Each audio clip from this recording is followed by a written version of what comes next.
O que é que acontece quando um homem bom se torna, na verdade, o seu pior inimigo?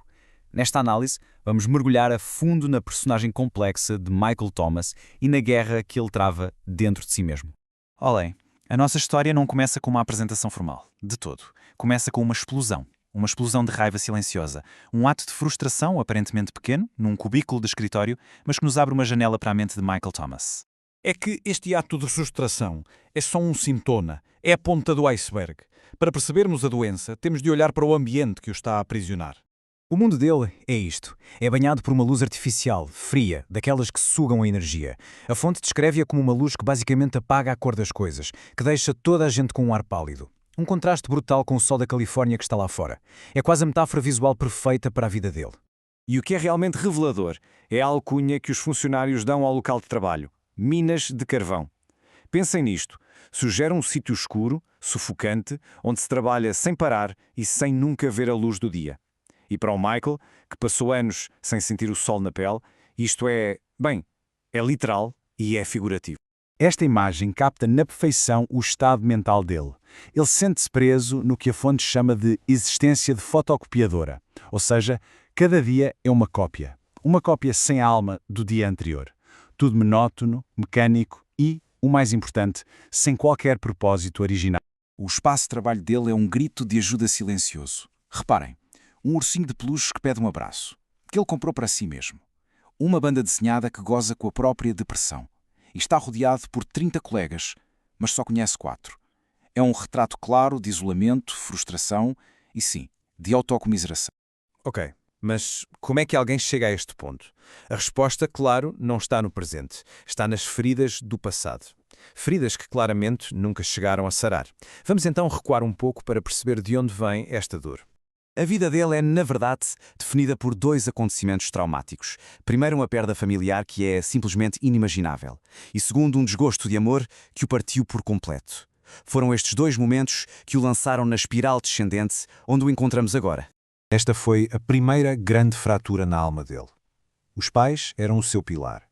E perdê-los, dias antes de se tornar oficialmente adulto, não só abalou o mundo dele, destruiu-lhe a fé. Deixou um vazio que, pelos vistos, o tempo não conseguiu preencher. E a segunda ferida? Foi um desgosto amoroso que o estilhaçou. E esta citação diz praticamente tudo, não é? Ele entregou o coração, a sua capacidade de amar, a alguém que, para ela, era só um jogo.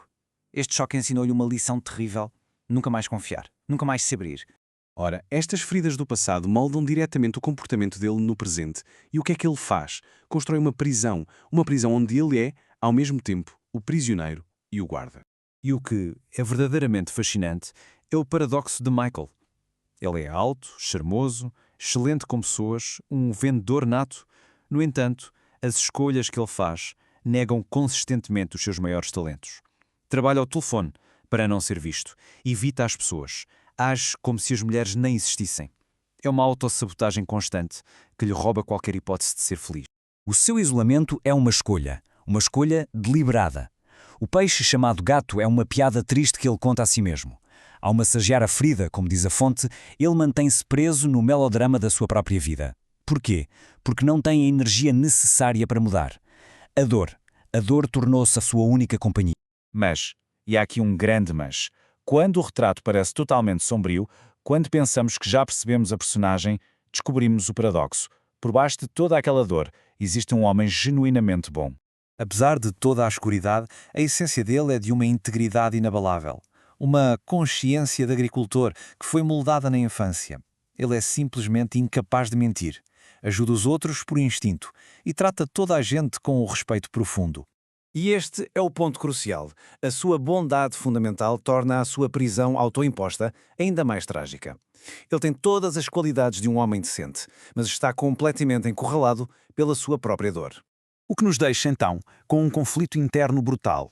Um homem bom, honesto, mas que está preso a um passado do qual parece não conseguir escapar. A história dele não acabou. Está em pausa, numa encruzilhada crítica. A questão que fica no ar é: o que o define, a sua dor ou a sua bondade? A análise desta personagem deixa-nos a pensar na escolha que ele fará a seguir e no que é preciso para que alguém como Michael Thomas consiga finalmente encontrar o caminho de volta para casa.